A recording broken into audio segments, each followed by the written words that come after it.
अस्सलाम वालेकुम। आज के लेक्चर में हम एज प्रॉब्लम्स को डिस्कस करेंगे। इसमें ये सारे की पॉइंट्स देखेंगे कि कौन सी टर्म यूज़ हो रही हो तो कौन सा मैथमेटिकल सिंबल यूज़ किया जाता है। तो अगर आपको ये पता चल जाए कि किस लफ्ज़ के लिए कौन सा मैथमेटिकली सिंबल और क्या क्या की फैक्टर्स हैं तो ये क्वेश्चन काफ़ी आसान हो जाएंगे। देखें, ये टर्म जिसमें यूज़ हो रही हैं, अगर आफ्टर प्रेजेंट टेंस या फ्यूचर टेंस यूज़ हो रहा हो तो उसके लिए हम साइन पॉजिटिव यूज़ करेंगे। अगर if, of, as old as या टाइम्स यूज़ हो रहा हो तो यानी इस तरह की अगर कोई स्टेटमेंट आए कि असलम की एज अकरम की एज से इतने टाइम्स ज़्यादा है तो वो टाइम्स अगर यूज़ हो रहा हो तो हम उसकी जगह पे मल्टीप्लिकेशन यूज़ करेंगे। अगर बिफ़ोर, अगो या पास्ट का कोई ज़िक्र हो तो नेगेटिव साइन यूज़ करेंगे। अगर is, are, am, was, were, will, shall use हो रहा हो तो फिर इज़ इक्वल टू का साइन यूज़ करेंगे। अगर एज हो, फादर्स एज हो, सन्स एज हो, मदर्स एज हो तो उसके लिए कोई वेरिएबल यूज़ करेंगे एक्स, वाई, जी। आप डब्ल्यू एक्स वाई भी यूज़ कर सकते हैं। स्टार्ट वाले अल्फ़ाबेटिकली वो आमतौर पे हम कांस्टेंट लेते हैं और ये एंड वाले होते हैं डब्ल्यू एक्स वाई जी वो वेरिएबल के तौर पर यूज़ करते हैं। नेक्स्ट कुछ की फैक्टर्स हैं कि let mister Aslam's age is X years, then इस वक्त जो प्रेजेंट में है ना उसकी एज एक्स है। ये मैंने लिख दिया कि present age is equal to X. अगर कहा क्वेश्चन में आए कि after two age, after 2 year age होगा, इधर आफ्टर टू ईयर अगर आए तो 2 साल में ऐड कर देंगे। अगर आफ्टर आएगा तो 2 साल ऐड करेंगे। अगर अगो आएगा तो फिर हम माइनस करेंगे। जिस तरह आफ्टर में, आफ्टर चूँकि 2 साल तो ये ऐड होगा। अगर आफ्टर 5 ईयर्स होगा तो फिर 5 ऐड करेंगे। अगर असलम्स एज 4 ईयर्स अगो, 4 साल पहले की बात हो रही है, फिर माइनस करेंगे। या बिफोर का वर्ड यूज़ हो रहा हो तो फिर भी माइनस किया जाएगा। अगो में पॉजिटिव और अगो में नेगेटिव, आफ्टर में पॉजिटिव यूज़ करेंगे, अगो और बिफोर दोनों में नेगेटिव यूज़ करेंगे। एक एग्जांपल से ये चीज़ें मज़ीद क्लियर करते हैं। वो ये है कि if A is 4 years old then B, A की उम्र बी से 4 साल ज़्यादा है। हमें इक्वेशन बनानी है। ए की उम्र तो पहले ज़्यादा है, जब इक्वल टू बनाना है तो वही जितनी ए की उम्र ज़्यादा है वो बी में ऐड करेंगे तब इक्वल टू का साइन लगा सकेंगे। या ए की जितनी एज ज़्यादा है उतनी ए में से माइनस कर दें फिर भी वो बी के इक्वल हो जाएगी, या बी की उतनी बढ़ा दें फिर भी वो इक्वल हो जाएगी। नेक्स्ट है if A is 4 years younger than B. अब ए 4 साल छोटा है बी से, या ए में 4 साल ऐड कर दें या बी से भी माइनस कर दें फिर वो दोनों इक्वल हो जाएंगे, क्योंकि हमें मैथमेटिकली फॉर्म बनानी है, मैथमेटिकल इक्वेशन बनानी है। तो इस तरह से ये हो सकता है। नेक्स्ट है if the ratio of ages of 2 persons at a present is a ratio B. उनमें कोई ख़ास तनासब पाया जाता है, 3 निस्बत 4 भी हो सकता है, 4 निस्बत 3 भी हो सकता है, कोई ख़ास तनासब है at a present, it will not remain same for any other period। it will remain same होगा, it will remain same for any other period, कि उस 5 साल बाद भी अगर उनमें कोई अभी तनासब पाया जा रहा है 3 निस्बत 4 का, 5 साल बाद भी उनमें 5 निस्बत 13 का हो जाएगा।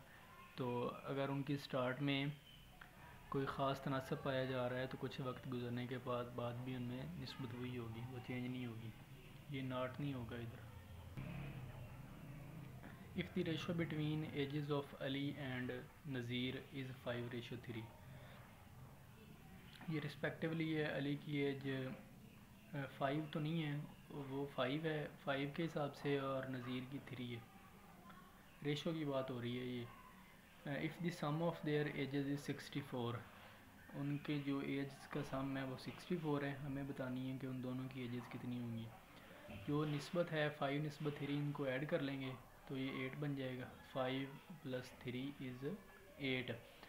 अब अली की जब एज निकालनी है तो जिस तरह प्रीवियस लेक्चर में हमने रेशो और प्रपोर्शन के क्वेश्चन में जिस तरह किया था, अली का जो हिस्सा है वो 5 है divided by total multiply by 64।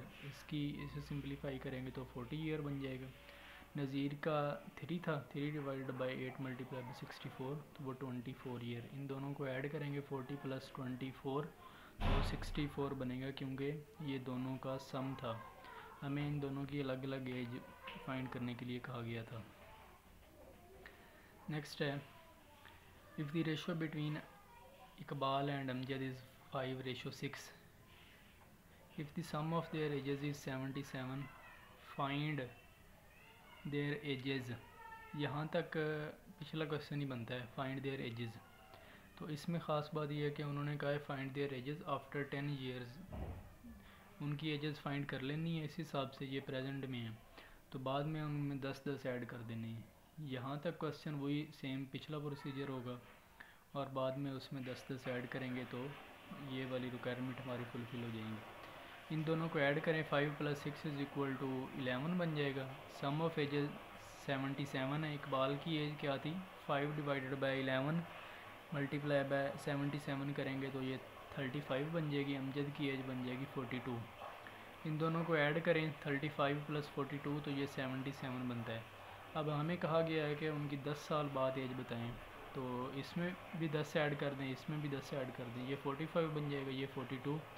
तो अब इसमें रेशो ये बन रही है 45:42। नेक्स्ट क्वेश्चन ये है, वो कह रहा है if the average of A and B is 12। Average of A and B 12, इसका मतलब है कि इन दोनों को ऐड करें, 2 पे डिवाइड करें तो वो 12 बनता है, जो एवरेज का फार्मूला होता है। एवरेज फाइंड करने के लिए इन्हें ऐड करेंगे और नंबर जितने टोटल नंबर बनते हैं उससे डिवाइड करेंगे = 12। देन वो कह रहा है when C joins them the average becomes 20। अब तीसरा फ्रीक इसमें ऐड हुआ है तो वो कह रहा है कि उसकी एज एवरेज वो 20 बन गई है। पहले ऊपर वाले को सिंप्लीफाई किया, a + b = 24। जब सी ने ज्वाइन किया तो अब ये 3 हो गए हैं डिवाइडेड बाय 3। एवरेज इसकी कितनी होगी है 20। a + b + c divided by 3 = 20। Next ये वैल्यू आ जाएगी a + b + c = 60। a + b की वैल्यू यहाँ सब्सिट्यूट करेंगे तो हमें c की वैल्यू फाइंड हो जाएगी। a + b + c की वैल्यू 60, a + b की वैल्यू 24 थी, वो जहाँ पे सब्सिट्यूट की सॉल्व किया तो c की वैल्यू 36 ईयर है या मंथ है, जो भी यूनिट होगा ये इसका आंसर होगा। नेक्स्ट एग्जांपल है, if 5 years ago father is 4 times as old his son। अब वो की पॉइंट्स पिछले यूज़ आ रहे हैं। 5 साल पहले की बात हो रही है, लिहाजा हमने माइनस करना है। अगर 5 साल बाद की बात होती तो फिर एडिशन होनी थी। If 5 years ago father is 4 times as old as his son। मैंने लेट किया है कि जो फादर की एज है वो x है और जो सन की एज है वो y है। जो पहली गिवन कंडीशन थी उसने कहा था कि फादर की एज 5 साल पहले और जो था सन की एज 5 साल पहले। अब इसे इक्वल बनाने के लिए, क्योंकि हमें इक्वलिटी चाहिए, इक्वल बनाने के लिए ये तो पहले 4 साल ज़्यादा है फादर की एज, तो या इससे 4 पे डिवाइड किया जाएगा या इसे 4 से मल्टीप्लाई किया जाएगा। क्योंकि हमें इक्वल बनाना है ना, तो इसे 4 से मल्टीप्लाई करेंगे तब ये, क्योंकि ये पहले 4 साल छोटा है इसकी एज, इसे 4 से मल्टीप्लाई करवाया, इसे सॉल्व किया तो ये इक्वेशन बन गई x = 4y - 15।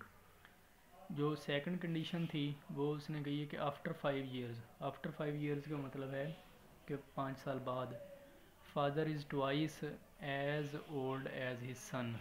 ये सेकंड कंडीशन है 5 साल बाद। x + 5 क्योंकि ये ओल्ड है, क्योंकि ये ट्वाइस है, फादर की एज 5 साल बाद अपने सन की एज से ट्वाइस है, तो इससे 2 से मल्टीप्लाई करवाएंगे तो तब ये दोनों ये दोनों साइडें इक्वल हो जाएंगी। ये इक्वेशन नंबर 2 बन गई, x is equal to 2y+5।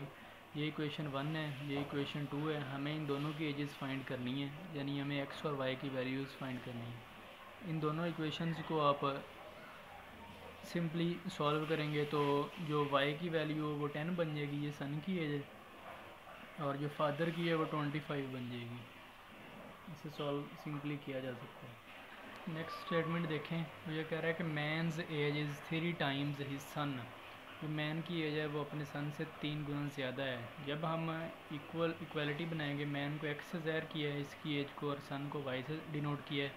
जब इक्वालिटी बनाएंगे तो इसकी एज तो पहले 3 साल ज़्यादा है मैन की, तो इससे 3 से मल्टीप्लाई करवाएंगे ताकि ये दोनों इक्वल हो सकें। ये फर्स्ट कंडीशन थी। सेकंड कंडीशन ये है कि वो कह रहा है कि इन 15 ईयर्स का मतलब है कि आफ्टर 15 ईयर्स, यानी हम एडिशन यूज़ करेंगे। 15 ईयर्स, एक्स में भी 15 ऐड किया और वाई में भी 15 ऐड किया।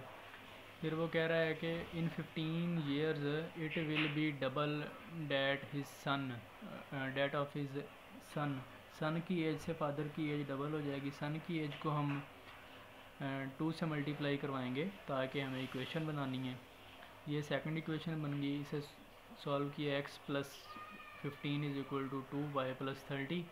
x की जो ऊपर वैल्यू थी 3y, उसे इस इक्वेशन में सब्सिट्यूट किया तो y की वैल्यू 15 आ गई, यानी हमें ये y की वैल्यू सन की एज है, तो हमें यही फाइंड करनी थी। नेक्स्ट स्टेटमेंट है mother's age after 5 years. After 5 years का मतलब है कि 5 ऐड करना है, मदर में भी ऐड करना है और फिर डॉटर में भी ऐड करना है। Will be twice of the age of her daughter. कह रहा है कि मदर की एज 5 साल बाद ट्वाइस हो जाती है अपनी डॉटर से। तो जब हमने इक्वेशन बनानी है को डॉटर की एज को 2 से मल्टीप्लाई करवाएंगे इक्वेशन की, चूँकि दोनों साइडें बराबर होती हैं। ये तो ऑलरेडी डबल है, या इसे 2 से डिवाइड किया जाएगा या इसे 2 से मल्टीप्लाई किया जाएगा। नेक्स्ट है the difference of their ages is 19। X mother की एज है, वाई उसकी डॉटर की एज है, इन दोनों का डिफरेंस 19 है। ये दोनों इक्वेशंस बन गई हैं। हमें ये फाइंड करना है कि what is the age of mother. हमें वाई की इक्वेशन फाइंड करनी है। एक इक्वेशन ये है, एक ये है। इसे सॉल्व करेंगे तो यहाँ से वाई की वैल्यू निकालनी है। इक्वेशन 1 को मैंने सॉल्व किया है, x plus 5 is equal to 2 को मल्टीप्लाई करवाएंगे 2y प्लस 10 बन जाएगा। यहाँ से ये 5 इस साइड पे आके 10 माइनस 5 वो 5 बन जाएगा। x minus 2y is equal to 5। ये इक्वेशन 2 है, ये 3 है। इसे सॉल्व कर लें सिंपल, तो यहाँ से x की वैल्यू 33, ये मदर की x चूँकि मदर था, हमें मदर की वैल्यू फाइंड करनी थी, तो ये 33 और ये हमारा रिक्वायर्ड आंसर था। अगर उसने डॉटर की एज कही होती तो फिर यहाँ से x को एलिमिनेट कर लेना था, y को एलिमिनेट कर लेना था, वो y की वैल्यू आ जानी थी। यानी x को आपस में काट लेना था और y की वैल्यू हमारा रिक्वायर्ड आंसर हो जाना था।